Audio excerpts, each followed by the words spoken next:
All right. So thank you everyone so much for joining us today. The title of this panel says it all, no? It's called The Intersection of Us. To me, what that means is that the core of our beauty and of our strength is when we're able to break away from this idea of a monolith, right? When we're able to wear not just one hat or two hats or three, but all of our hats at once. I think with less than 50 days until the election, this panel that you have in front of us shows you why people are, what I believe is why people will be driving to the polls, right? Because these are folks in this panel that are walking into white spaces and they're taking them over and they're telling people that these spaces are, they're ours, no? This country is ours. And so I'm incredibly honored to be here with all of you. And let's get to it. My first question is a question that we typically always forget to ask, right? Which is, the world sees you one way, right? The world wants to put you in boxes, but how do you identify? You know, how do you describe yourselves? And when you're thinking about this, when you're thinking about each of you introducing yourselves, think about if there's any experience or any story that has sort of pushed you to think about the way that you present and identify in this country. And so please feel free. Jonathan, let's start with you. Why not? Thank you. Hi, thank you so much for having me. I'm so honored to be a part of this panel and I'm really looking forward to this conversation. I think I really appreciate the question of like, who are we and how we see ourselves, because I feel like oftentimes we don't get to talk about that. How I see myself as someone who deeply belongs to the movement. And when I say the movement, I'm talking about the movement for freedom and justice. Both in this country, but across the world. I believe that I am someone who is able to move through different spaces while still owning and representing all of the people that I carry, who I am, who I belong to, who my ancestors are. So right now I am the Vice President of Programs at the Marguerite Casey Foundation, where one of the largest progressive funders in the country, really investing and supporting community organizing, particularly at the state and local level throughout the country. So we are, I'm really excited that I get to be in philanthropy with an incredible partner, our CEO, Carmen Rojas.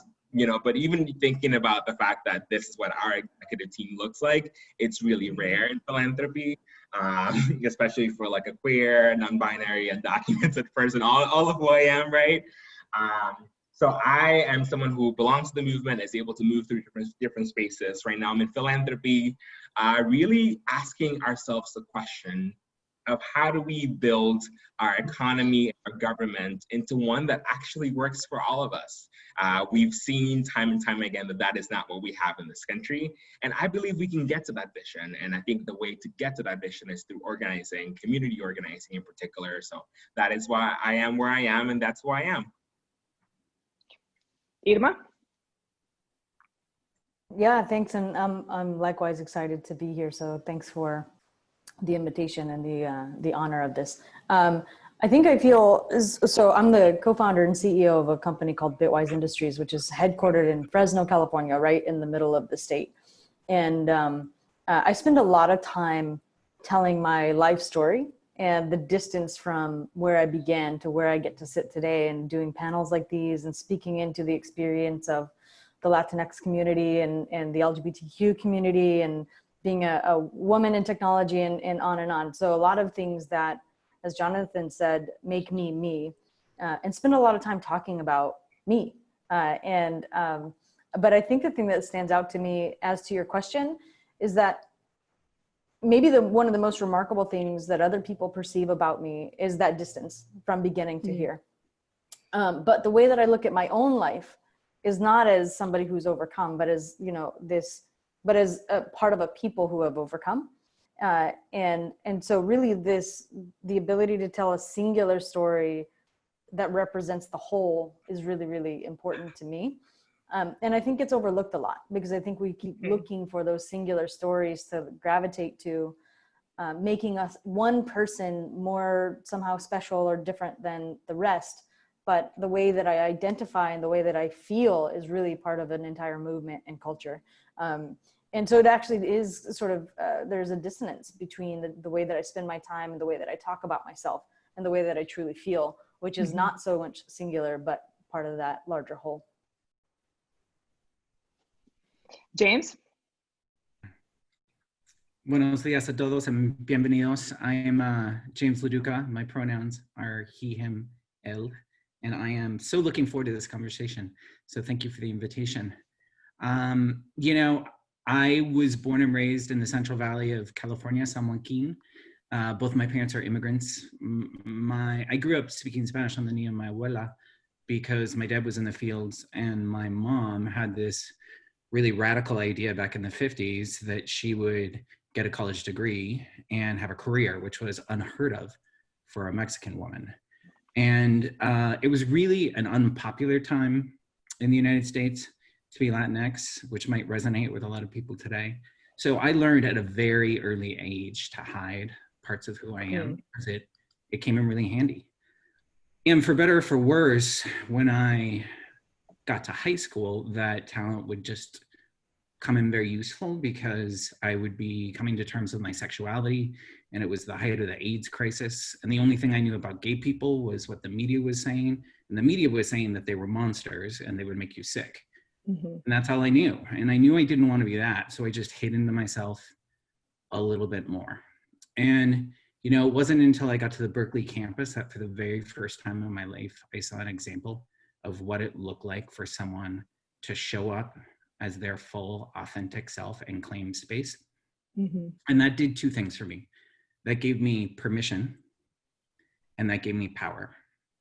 And so who I am trying to spend every single moment of every day cultivating permission and power in others, because it is perhaps the greatest gift we can give to our movement.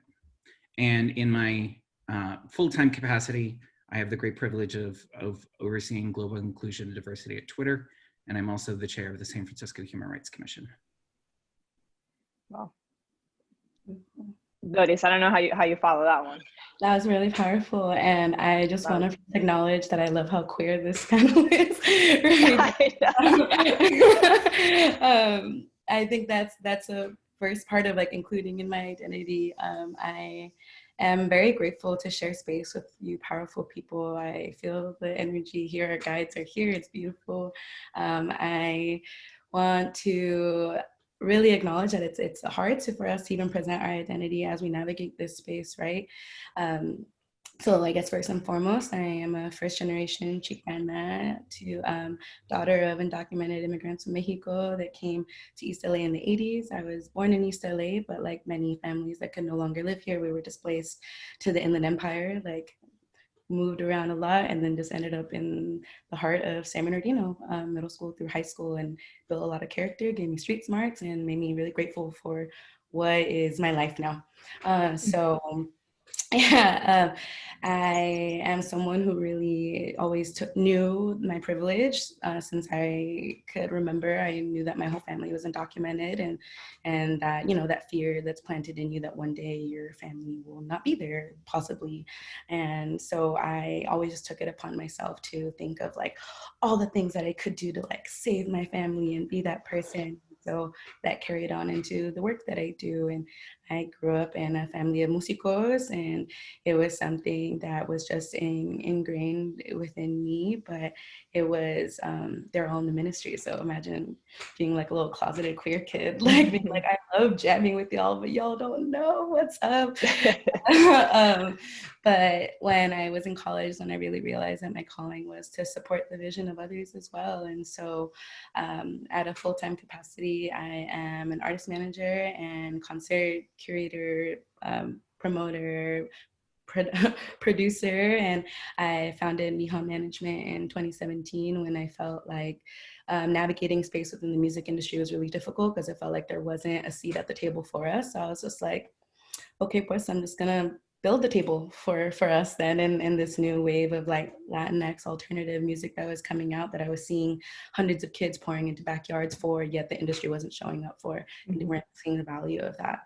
And in tandem with that, I started Solidarity for Sanctuary, which is a concert series that was born out of like a call to action when the current administration came into power and my mother's place in this country was threatened. And I already dealt with family separation once when my brother was deported 5 years ago, and I couldn't bear to see that happen again.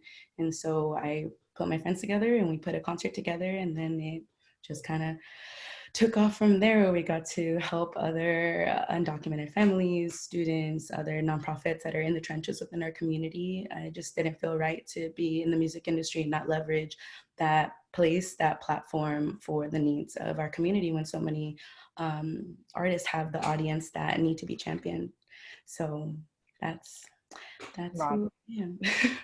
Honestly, it's so refreshing. And I know we say this every day, but it truly is so refreshing to be in a panel and to have everyone like speak this way, you know, and be so proud and use these words, right? And I always think of the effect that this has on people that are listening to this. So just want to note that. So again, this panel, no, all of the faces in your screen, like this is what the country looks like, right? But then when you look at some stats, right, and you understand that just 2 years ago, right, the headlines were that only 3% of Silicon Valley was led by Black people, right? Then you look at the idea that Latinx music is everywhere. It's reaching like an insane amount of audience, yet you still have to fight for that seat at the table. You look at Forbes and it's like white people are still running all of these executive positions. That's still the reality that we're fighting for every single day. And all of you sort of walk into these spaces every day. So my question for you is, how do you bring all of your intersectional ideas when you walk every morning into these spaces? Like, how do you navigate these like pretty white spaces with yourselves and in a genuine way? What does that look like?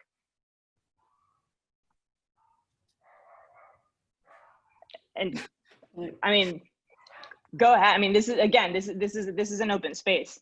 So Irma, I mean, you're the perfect example of someone that's sort of like built bitwise, right? With an understanding of what you were up against. Like, how do you do that and bring yourself every day and navigate these spaces that were not created for people like you? You know, I think it's really important that we acknowledge what we are up against, because I think that there's one version of the story that we can tell ourselves where it's like, I'm just me and I don't care, and you know, this and that, and it's that's the version of the world we want to live in. But the truth of the matter is, I think we have to, at least for my part, I can't speak for other people, but we have to look at everything as the tools that are in your bag. You know what I mean? Which means that if I'm going to leverage signaling in a conversation and respond to that in a way that I know will be responded to positively to ultimately get what I want, then that's what I'm going to do. You know, and I'm still going to be me. I'm still going to be me, but I'm for sure going to use every tool that I have in my bag. I have a white, relatively privileged, comes from an affluent co-founder and co-CEO in the company. And if it's more appropriate to send him into the room, I'm going to do that every time, you know, and if it's more appropriate to send me into the room, we're going to do that every time. And he and I have to be very, very honest and have super tough conversations on a relatively regular basis. Because especially in the world that we live in today, given all of the things that are going on with the lens of justice that is becoming almost faddish at this point, I get more of the scrutiny and more of the sort of spotlight than he ever did, which is funny to say, given that he's a 6 foot tall white man, you know? And so for reporters to call me, or for, you know, Forbes to call me, like, that's a different role. Like the roles have been reversed there, and he and I have to have super tough conversations about why I'm going to take that call and he's not. But my point in that, recent change, did you notice this like recently, or has it? Totally. Yeah, totally. Yeah. I mean, my company is 8 years old, going on 8 years old. And for the first 5 years, you know, I never saw a camera or microphone. Wow. Part of that was by design because I was doing other things. The other part was the phone calls came to him, you know. Now that all inured to my benefit ultimately, because I'm not taking my eye off the prize. And I think that would be my advice to anybody. It was like, don't lose sight of what it is you're actually trying to accomplish, you know, because it really isn't the camera and the microphone that I'm after. It's the work, right? It's the movement. It's advancing the things that I believe in. And if the tool in my bag is to leverage the white people around me, my allies, I'm for sure freaking gonna do that. You know what I mean? And I'm gonna do it every single time. Just as sometimes what makes the most sense is for me to show up, you know, queer. Sometimes it makes sense for me to show up female. Sometimes it makes sense for me to show up, you know, Chicana. Like, it just kind of depends the room that I'm in, the space that I'm in, and what is it that I actually want from that place. I'm going to go get it, and I'm going to use every tool I've got in my bag. And so that's how I show up, being all the way me, is knowing that I'm not actually giving up anything, because ultimately, like, I'm advancing the cause. Right. Jonathan, I'm going to ask you, right? Because you don't get to take off a hat, right? You don't get to do that. Yeah. Go ahead. Yeah, no, I was gonna answer that. I think, yeah, a lot of what Irma said resonated. I think how I think about it, in addition to that, is like, you know, when we talk about intersectionality, I oftentimes think about like the origins and Professor Kimberly Crenshaw coining the term. Right. I'm really like hoping to like further a conversation, not just about people having multiple identities, but really like their relationship to the structures of power, right? Because at the end of the day, intersectionality is an analysis of power. And like, what does that mean for our work moving forward? So I think when I'm in at my role at the Margaret Casey Foundation, making decisions on who we get to fund and like how we put out money to the field, how I'm able to bring my identities and my experiences to the role is by thinking about like, what is the work that's required to be able to tear down the systems of oppression in this country that have made it so that it is really unlikely for someone like me to be in this role.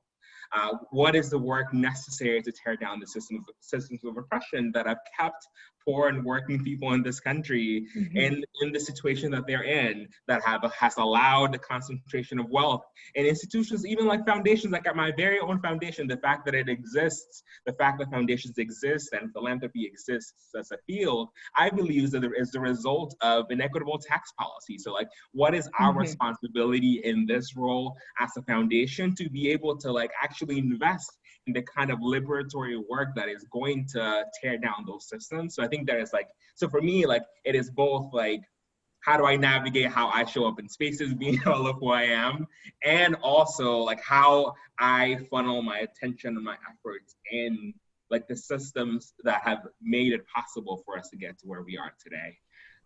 So I think that's like one main way that it shows up. And I think the second way, if I may add, Paola, it's like, so I think about the fact that I'm still undocumented. I'm a DACA recipient. And in this moment, it's like so surreal to like, one, be in a position where I have like power to make decisions on like millions of dollars, and also potentially be out the door if like a certain government agency wants to target me, or if like the current president has his way on eliminating the program that allows me to have this job. So I think there is like a cognitive dissonance in some ways of like, oh, I have power, and the structure, again, to go back to the structural piece, the structures that exist in this country, like, can make me also vulnerable. And like, even trying to navigate all of those things every day is a struggle. Yeah, and that brings me to another issue. I mean, you pointed it already, right? I feel like one of the things that we kept hearing after George Floyd's murder was, all of a sudden so many companies were like, okay, what do we do, right? How can we be better, and what does diversity inclusion look like? But that almost became like a talking point, right? We're like, we're talking about this, but metrics don't really mean anything, right? As Jonathan is pointing out, if there is no structural change. So I'd be curious to hear from James and from Doris, because you're two people that, one of you is inside of a huge institution, right? And Doris, you're sort of like creating a whole new movement within a movement. So how does one drive this sort of real change that Jonathan is speaking to within these structures, right? In a way that it goes beyond diversity and inclusion, and that it actually creates the change that we want to see. I know there's not one answer to this, but how do we get people to think about that, right?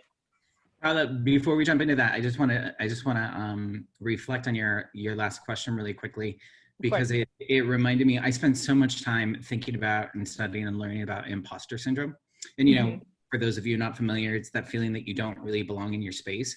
And an interesting thing is it's not only real, it affects brown and black and queer and women exponentially more. Yeah. And you know why you never, or at least rarely, hear about imposter syndrome from straight white cis men? It's because everywhere they look, there are examples of people who look like them holding power. And so we have this not only an opportunity, but a responsibility to become those examples. So we can begin to chip away at the things that hold us back. And one of those things is imposter syndrome. And, you know, to Irma's point, it's something that we all struggle with. It's real. If it wasn't real, code switching wouldn't exist, right? It's the way we navigate different spaces in order to feel safe and like we can accomplish what we need to accomplish. And I think we need to recognize as a community that there will be moments in which it's not appropriate to show up in certain ways. And how do we sit with that and not have that translate into shame about who we are? And I think that's something that I spend a lot of time thinking of. And it's something I, you know, having done this work a really long time, I still struggle with on a regular basis. Mm-hmm. I think that's great to add to your point, James, of just of how that affects the way that we then, like Paola, to your question of like how it affects the way that we like are in these spaces, right? And like how we bring that inclusion of our identity or what was the second part of your question when you wanted James to interject? No, yeah, my question is beyond, you know, what we keep hearing from a lot of the companies is great, diversity and inclusion, right? Yeah. But how do you drive real change, right? The type of change that Jonathan was alluding to, where it comes from, like where you understand the root cause of the problems and it leads to actual change beyond just like what's on paper and hiring like two or three people of color just to, you know, just to make it seem right as if you're part of something. What is that real change? Totally. I mean, when that happened to us, it was like, I felt like all of a sudden I was struck by lightning in 2017. And then we went from like backyards, spring of 2017 to like Coachella, spring of 2018. It was like, God, like what just happened to us? And it wasn't until like that year that, you know, when I was an intern in like the major label system, like I was the only woman of color in that building, you know? And I was like, this is, you know, when I saw the one Latina in the elevator, I was like, who are you? Where'd you come from? And of course she was from Miami office, you know, like she came from Sony Latin to be in that space. And I was like, that was the first time I saw myself represented, you know? And so when that year happened, it was the first time that I faced like the very chairman that I was interns for, that they like never even knew who I was, you know. All of a sudden they wanted to talk to us because we had been set up for a 2018 that was everything that a major label like invests to bring an artist to that point. And they're like, okay, who is this like 23-year-old little Chicana girl that interned for us a couple years ago? Now we're trying to sign the artist she's managing, you know, like what did we miss? And so that's when I was faced with these chairmen. And I was straight up like, you can't just be hiring us as consultants, hire us as executives within your building. Like y'all don't like money? Like you don't realize like how strong the buying power of Latinas are. Like they're the driving force behind so many artists, the power of the teenage girl. Like I was that teenage girl that was waiting in line from 8 a.m. in the morning to make sure that my elbows were at the barricade because I was that fan. Like that's how invested I was into music growing up. And so I knew those girls. I'm like, serve those girls. They'll put money in your pocket. Like, does that not make sense? You know, and it wasn't like you mentioned earlier about metrics. Like it wasn't until Despacito had its explosion that all of a sudden all these labels were looking to Latin. I was like, oh, now y'all want to pull up. Now y'all want to invest, where the deals that we were seeing when we were first having conversations and we were like, the red carpet treatment was coming out. We were getting flown to New York and like all these meetings, and they're really showing up. And I was like, where have y'all been before? You know, and really like not being afraid to like share my story and be like, I actually interned for y'all. Like, and no, you know, like, thank you for the opportunity. But like, I had to build my own thing to then come into these rooms with you all. And I remember very specifically, like a chairman had said something along the lines of like saying that her age wasn't that old or something like that, because the artist that I was managing at the time was saying like, I want to retire at my parents because like they're nearing 50 or something. He's like, oh, that's not that old. And he's like, yeah, I'm sure with a role like yours and an office like yours, it's not that old. But when you're working backbreaking labor, that's a different story. He se quedó calladita. I'm like, yes, swallow your words, homegirl. Like that isn't what you tell to a kid of undocumented immigrants who saw his parents driving people around and cleaning their homes their entire life, you know? And it wasn't until those moments where they're like, oh, bet, like, this is what your community looks like. When I had to be like, there's hundreds of kids pouring into a backyard, and that translated into hundreds of kids buying tickets, that translated into thousands of people showing up at a festival. Now y'all get that? Like, now that makes sense to you? Like the Spotify Latinx indie playlist didn't even 3 years ago. Like now it's making sense, where like Rock en Español had its era, there was a gap, and then now there's this whole new era of Latinx indie that they're like, oh wait, this is actually like generating revenue. And there's actually like a whole like movement of kids where we saw it wasn't just, when we're having these meetings, we're like, yeah, we're like selling out thousands in Texas. And also we have a Europe tour booked, and also there's a sold out Asia tour. Like they're like, oh wait, this already went international. You guys didn't even have a major label. And we're like, yeah, so make sure that the deal that you're putting on the table reflects that. You know, like it was at that point of like letting them know that like y'all weren't a part of this and we built this. So like catch up. That's when they felt like, oh, we need to catch up. Like, oh, right.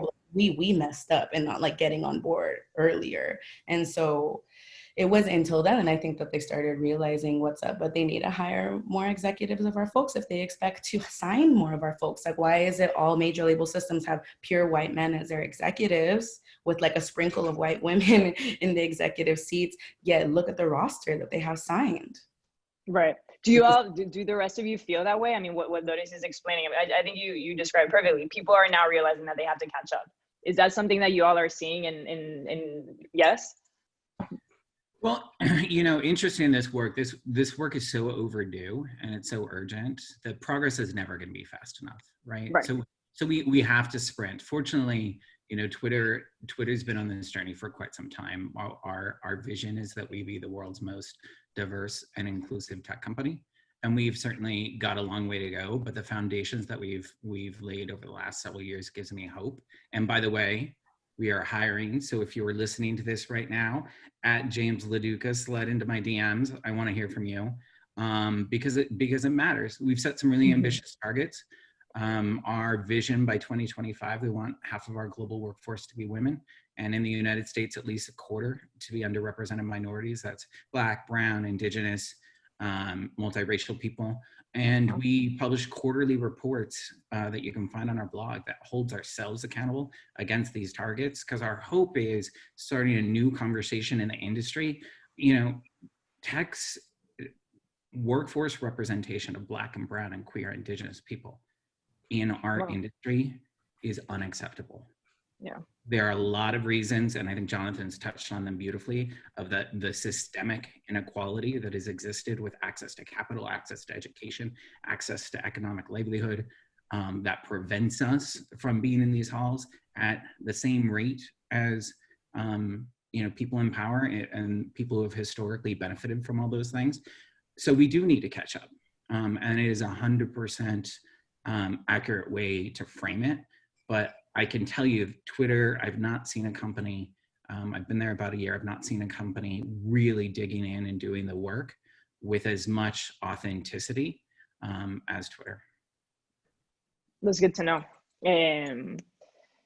I feel like many times, you know, when we have these conversations, there's this tendency to sort of like look outside of our own community when we're talking about the barriers to our success. No, but I also think that in the last months, no, at least even just on social media and conversations that I've been having, I feel like there's been this like reckoning among the Latinx community of like how we too can perpetuate racism and how we too have not necessarily been the best allies amongst ourselves, and how this idea of solidarity, we're sort of now starting to understand what that means. At least, you know, and we can talk about how you all have felt this way or not, but first of all, what conversations should we be having within our community? No? And I can say, and I'm sure, you know, and Jonathan and I have talked about this before, like it's not showing up as ourselves is hard, but it's also very hard with our own community, no? So what conversations should we be having? Now, what do we want other folks within the Latinx community to know about yourselves and about what you're navigating and what it means to be you in your industries?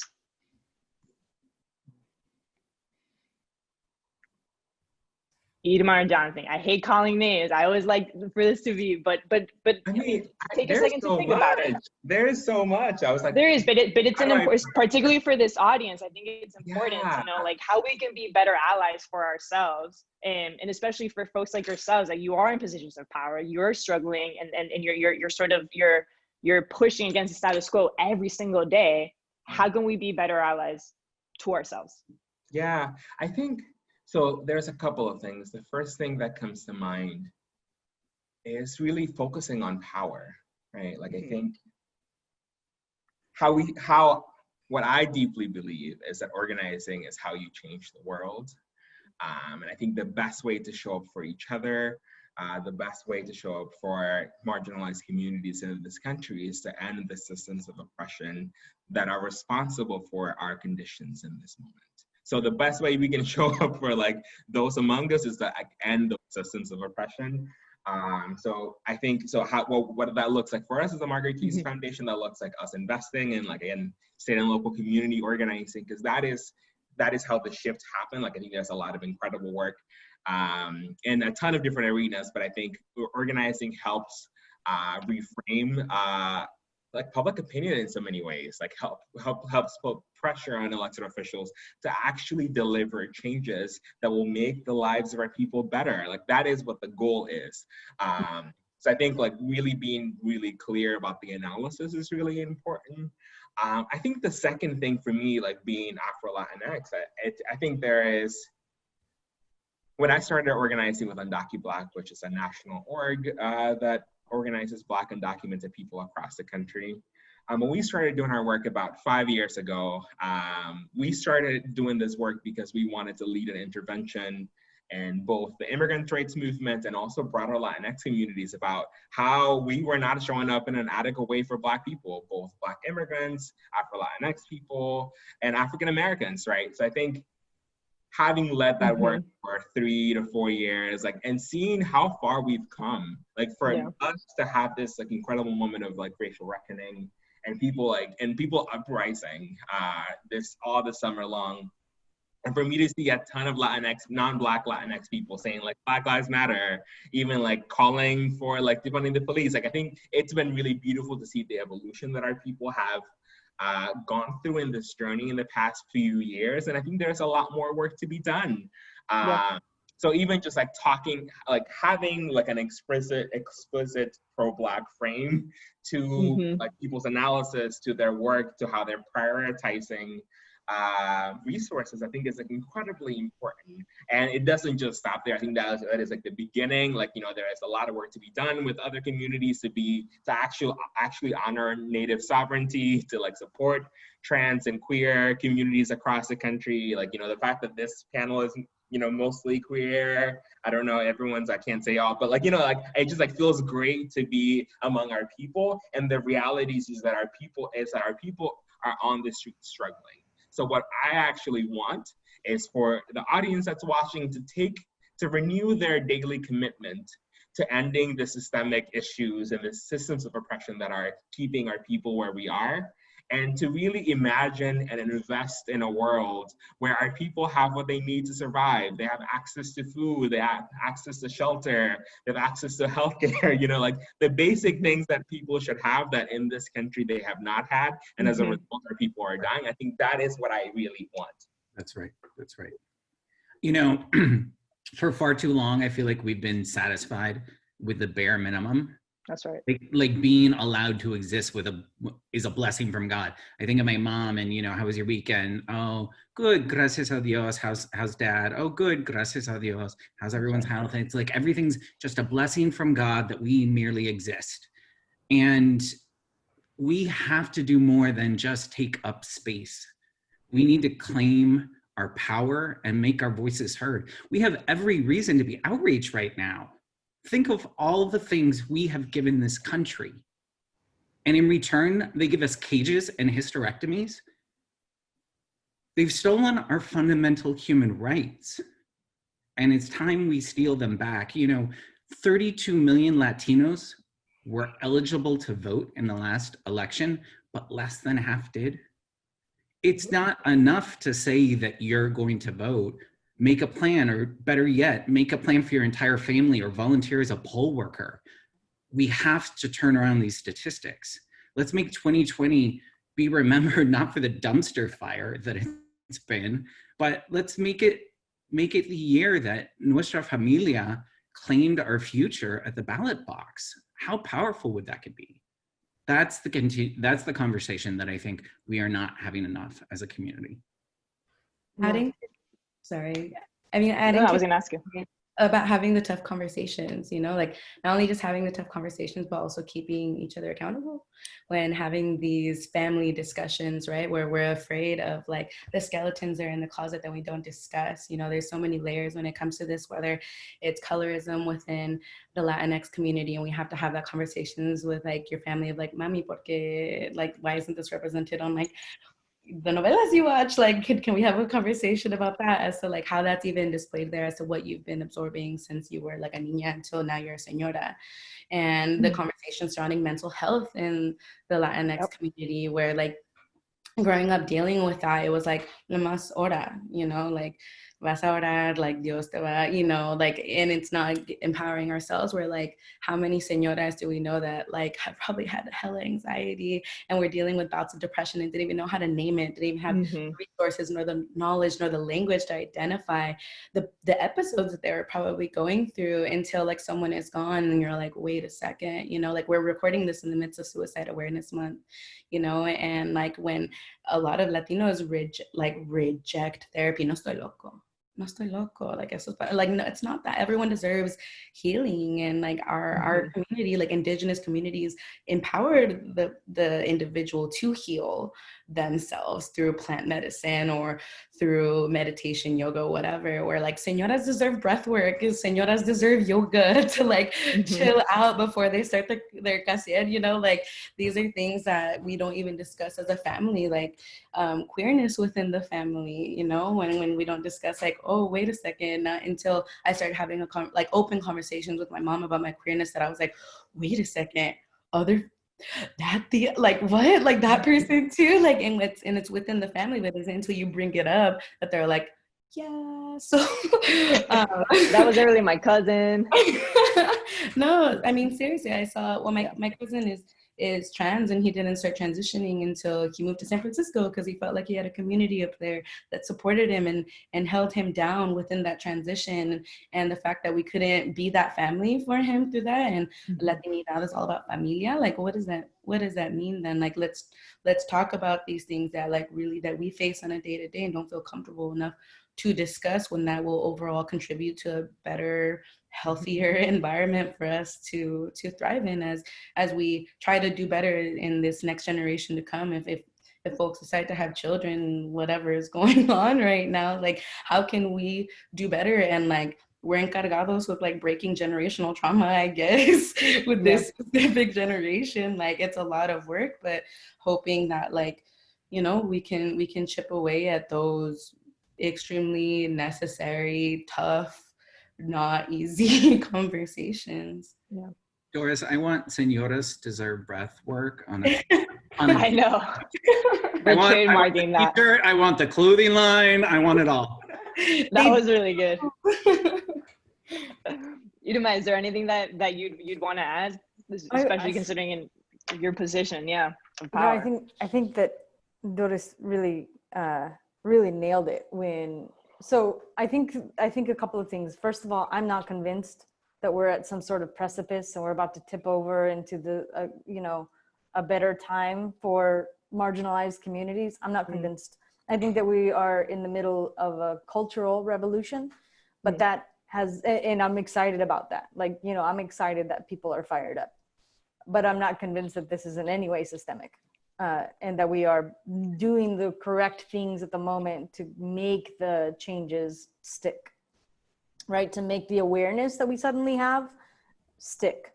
And so I think that we need to, as a community, you were asking a minute ago, what do we say to each other inside of the Latino community? Like, I think we say that, like, hey, let me remind you that nobody's coming to save us, and that we need to we need to figure out how to use this moment as a lily pad to get to the next moment until it is systemic, until it is part of the fabric of the United States, or it's in the water. It isn't yet, you know, and I think we need to be really, really real about that. And then I think what that really turns into, and the way that connects to what you were saying, is that we really have to look at the construct of our own communities. And if we are saying that, you know, our culture, family is everything, and it's all about the blood and all these things, like, what does that actually mean? Because we're signing up, I think, if we're serious about this, we're signing up for the fight of our lives. You know, we're signing up to really go up against people who don't think it's broken in the first place, you know? And so whether you're a CEO of a technology company, or, you know, the queen of all music labels, or it doesn't matter, you know, what your position of power is, I think we need to reinforce to everybody who looks to us as examples or as anything, that we are just barely scratching the surface about in terms of making this stick. And we have to start, I think, those conversations with our actual blood, with our actual, you know, our tias and our cousins. And it comes down to, like, this is why you have to vote. This is why you have to fill out your census. Like, this goes beyond where you're going to earn your paycheck and into how are we going to treat each other for the next 50 years. But that's sort of a relatively new phenomenon, right? Where I look at some of the industries that you're in, whether it's philanthropy, music, technology, these are industries that haven't always wanted to be political, right? That they, in moments when they've been pressed, have tried to be non-political. I mean, we see it constantly. Do all of you think that sort of like industries have a responsibility to speak out? I'm not even saying about politics, but in your positions, do you think that we're in a moment where, you know, the Twitter of the world, the Bidweises of the world, and I don't want to put you in that spot, but just generally 50 days before the election, do these industries and companies, and does the music industry have a responsibility to be political right now? Can you get away from that?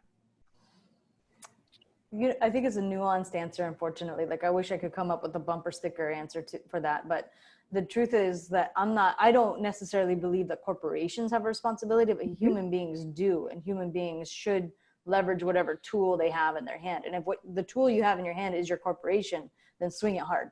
You know, that's and Bitwise stands tall for the things that we believe in, and that includes diversity and inclusion. And, you know, we are, like, we printed shirts and we sent them to all of our teammates, and they say, vote so hard, like, just vote, like, you know. And I think that is the platform that I get to wield.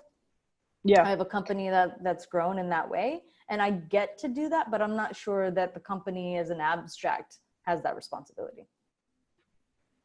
Do others agree, disagree? I think there's, whether you like it or not, there's no such thing as sidelines anymore. You can't sit on the sidelines, because sitting on the sidelines is in itself making a statement. And so we need to be intentional about what we stand for. And certainly at Twitter, we have been very intentional about the importance of civic engagement. We have been very proactive about empowering people to get access to voting information, especially marginalized communities where we know voter suppression can impact the ability to turn underrepresented communities out. And we've been very proactive on our service, making sure that any disinformation about how people can access their ability to cast a ballot is identified, and where appropriate, marked and flagged as such. So we understand that we have a responsibility as a company. And I think any company out there does not have the luxury of sitting on the sidelines, because that too is making a statement about the values. And to James' point, I mean, complacency is like sitting on the side of the oppressor, and in this era where, like, I will always pull back on, like, the Nina Simone quote, where it's like, it's an artist's duty to reflect the times. Then if you're not, then, like, what are you doing, you know? Especially, I think we saw this in after George Floyd's murder and the civil uprising that took place in that moment. People were looking to artists, like, if you're not using your platform of millions of followers to try to mobilize in this moment, you're wasting the space that you're taking up. You're wasting all of this energy that you could be utilizing to give back to the community that you've capitalized on, period. Like, especially art, like white artists that occupy the reggaeton space. If you didn't speak up in that moment, like, do you not know like why you are where you are and what roots that comes from? And I think if you're an artist right now or a label that capitalizes off of Black and brown communities, and I understand people have to be nonpartisan in this moment, right? A lot of companies are obligated to do so, and then people can individually speak up on their own platforms. But like, we are X amount of days away from the election that could very well like dictate like the safety of a lot of communities, the existence of a lot of communities in this country. And I don't know, it just feels like, why not use the platform and privilege that you have when you benefited off of like the backs of these people like that championed your career, or championed like the millions of dollars that go into the pockets of these major labels, like who's streaming the music. Like, why won't you use that in order to mobilize? And I understand that like people have their own choice or whatever, but it's it don't sit right. It don't sit right. Yeah. Jonathan, and I only mention this, and some members of the audience may think, why are they talking about politics? I talk about politics because when we're talking about the intersection of us, the sort of core right now is this idea that like there is no being apolitical, right? Just because like politics is affecting us every single day, whether we like it or not, right? So that's why I posed the question, right? We don't get to sort of like turn a blind eye and ignore what's happening, because at the core of this administration, the heart of the threats and the attacks has been our community, right? And so that's why I ask, and just I think it's important for folks in the audience to think about what this means for them. Yeah, I feel like I have already like previewed my answer to this earlier on, but yeah, I wholly agree that folks, particularly in my industry in philanthropy, have a responsibility to speak up. Even just looking at the history of philanthropy, it has often been used as a vehicle to launder the reputation of the rich, while they're causing harm in so many other ways. So for us to be able to talk about, even like for private foundations, they're federally required to give only 5% every year. So that means that they get to keep 95% of their assets every year. Like, so for us to live in a country where people don't have access to healthcare and are dying from this global pandemic, when millions of people are unemployed, yet the stock market is doing great. I think there is an absolute moral response. It's actually like the baseline. It's not even like anything special for me to be able to say that we have a responsibility to call out the systems of oppression, to invest in structural solutions. It's actually the baseline. Like, I'm not doing anything special, but that is where we should start, because of that's how we got here. If we are not able to tell the truth about what is happening in this country, we are never going to change. And I am invested. I am excited about a future where our people are free. I am excited about a future where our people have what they need to survive. I am excited about a future where we have an actual government that works for all of us. We have an economy that allows people to thrive.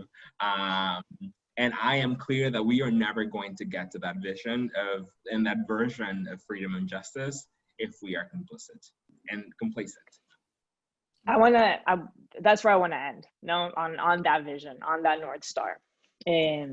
Because again, I think we spend so much time looking at what's in front of us that we barely give each other the space to understand where we're going towards. So I'd love for all of you to take us there. When you think about the future of our community, what is that one headline? What is the future that you want to see?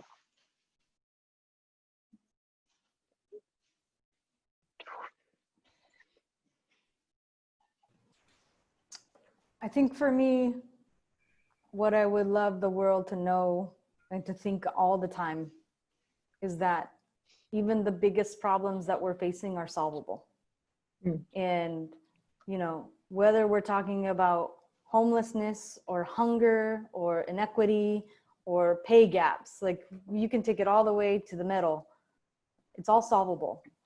And we should not lose sight of that, because I think the other headlines on the opposing papers are trying to make us believe that they're not, and that you have to choose one good thing over another good thing. That's just not true.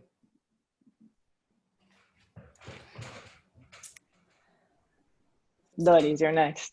It's a tough one, right? Because it's like, how will the future look? But I think something that's just been sitting on my heart for like a lot of the work that I've done, especially lately, is just how the power of representation will transform and catalyze a new generation of leaders. Like if there's any like youth that are going to be watching this, like, and can see themselves within every individual that's here, like that's going to plant a seed in them to think that, whoa, like this is a possible career path for me. This is a possible future for me. So I'm going to do everything I possibly can to get to that point. And I hope that allows us to continue to stand in our power and be comfortable in front of the camera and the microphone, because it isn't just serving ego, it's serving a new generation that will hopefully be able to carry the torch of this kind of work that we're doing presently. I think that's just my hope is in the future, is in the youth, and who we should be investing in now. Speaking for Twitter, I can say that we have a rally cry, which we, of course, express as a hashtag because we're Twitter. And it's hashtag until we all belong. And we are on this journey, and we've been on this journey for a very long time. And I'm not talking Twitter, I'm talking the collective we. And the way we think about it at Twitter is our work is not done until we all belong. And then taking off my Twitter hat, when I think of a beautiful future for our community and a slogan, the first slogan that personally pops to my mind is AOC for president. But that's just me. Okay. I love that. I think what's really special about this moment that I want to take into the future is that activists and organizers, particularly in the movement for Black Lives, have posed a really important set of questions to us about what does our relationship to each other look like? What does safety look like? What does meaningful investments in our community look like? Like a lot of these structures that we have today are man-made. When we're talking about ICE, the agency has been around for I think about less than 20 years, right? So I think there is oftentimes when we're so caught up into all of the pain and suffering that our people are experiencing that we forget to like look up and breathe and like look back and like sort of like, to go to Irma's point earlier on, really talking about how another world is possible, right? So when I think about the future and I think about who I want us to be and who we ought to be for the survival of our people and our planet, I think what I'm left with is that another world is not only possible, but it is necessary. And the way to get there is through organizing. Yeah, I mean, I could not think of a better way of closing that with all the answers that you gave me. I want to thank all of you for being in this conversation with me. I want to thank the audience for listening.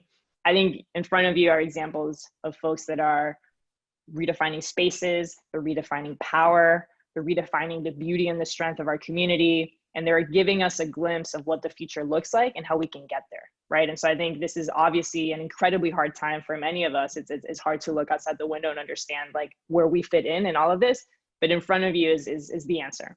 And so thank you so much for organizing this conversation, and we hope you have a great rest of the day. Thank you.